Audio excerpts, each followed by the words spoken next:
So this next poem, so me and Dante were part of the Rain City Slam national team this year. We were 7th in the nation. Yeah! Which is pretty awesome, I think, out of 72 cities across the country. And so what ends up happening is that we do these group pieces where there's multiple voices on stage, and we take one poem and we turn that into multiple voices. What that does for the original poet that wrote it is that it fucks it up. It's, as awesome as it sounds, it fucks you up because you start to try to mimic the voices that were in it, and then that's not the original voice it was written in, and so it fucks you up. So you have to reinvent that poem for yourself. And I have this poem called Scrabble that we did as a group piece. And it took me a while to sort of like want to do it again because of that reason, because I was like trying to do Dante's voice, and I was like, but I'm the one who wrote that. Don't do that.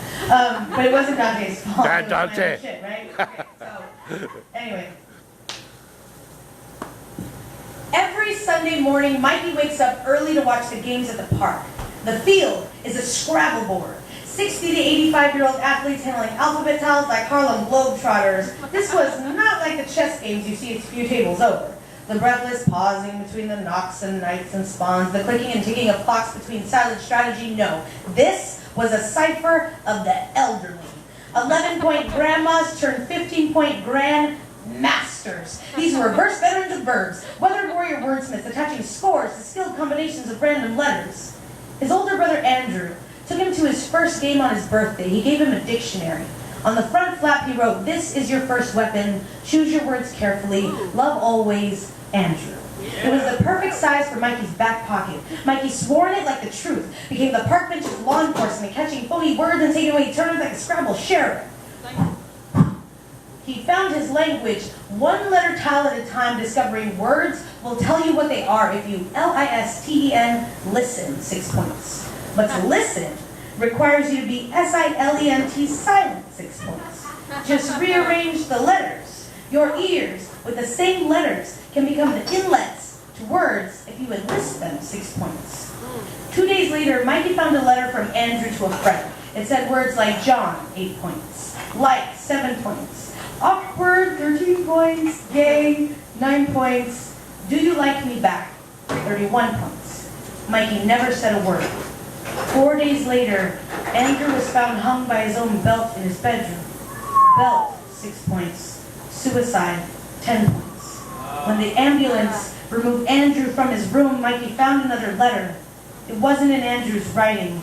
It said words like Andrew, 10 points.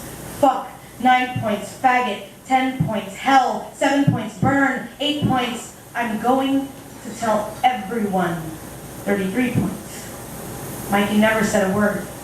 At Andrew's gravesite, Mikey played Scrabble. He played words like sorry, 8 points. Brother, 12 points. Mikey wrote his brother a letter to tell him he was sorry. He was silent. Andrew, 10 points. I'm sorry that I never said I love you. I'm sorry that his word score was higher, but if you had listened to your heart, it would have told you he was a hater. Just rearrange the letters. Did you know that there are no perfect anagrams to suicide? All I could make was dies. You will always be my perfect anagram, 10 points. My wander, 10 points. My Andrew, you warned me, 10 points.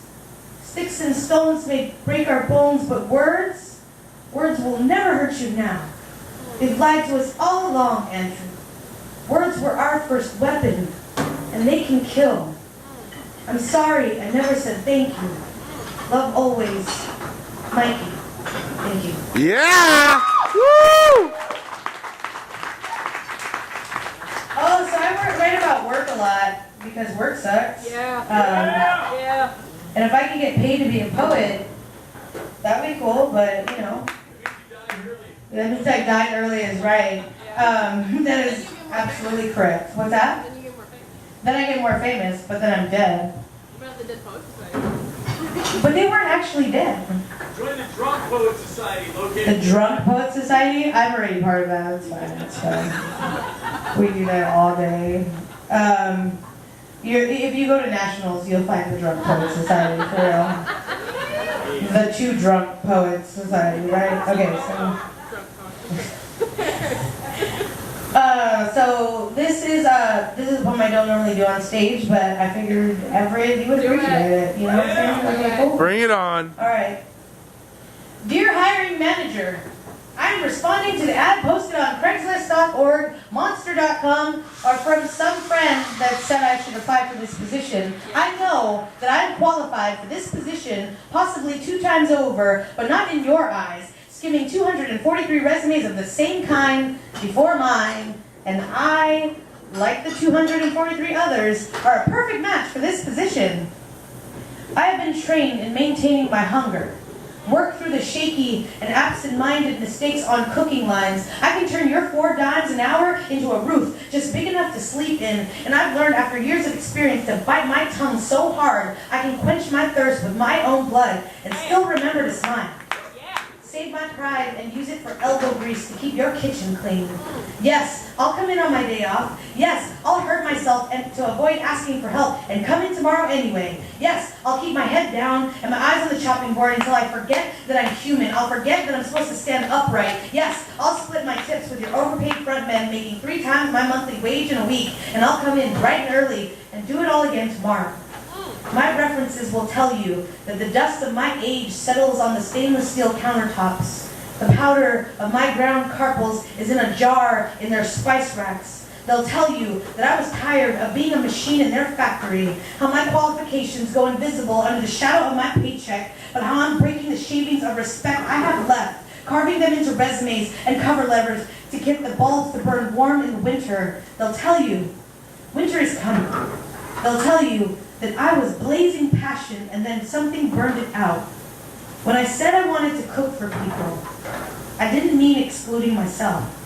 I didn't mean that I should shrink down the corners of my stretch for success. I'd rather work behind a counter than a desk because the kitchen wasn't a last resort for me. I wanted this. My apartment is not big enough. My furniture leans with the weight of scratch marks and age, and my cabinets are filled with dishes that are begging for food to be put on them. But before you walk into my house and mention it, remember that everything you call not good enough is what I am worth. That even if it isn't much, I give it all for another $1 to surviving next week. You can contact me anytime. In the mornings, I'm off searching for bosses that are desperate for a body to pick up their slack.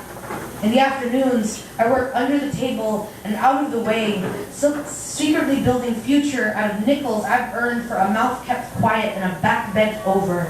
In the evenings, I sit quiet in the dark for employment to come and turn the lights back on. I look forward to serving you my callous flesh. I can give you everything I've got, but all I have left is my body. Sincerely, Ela Barton. Woo!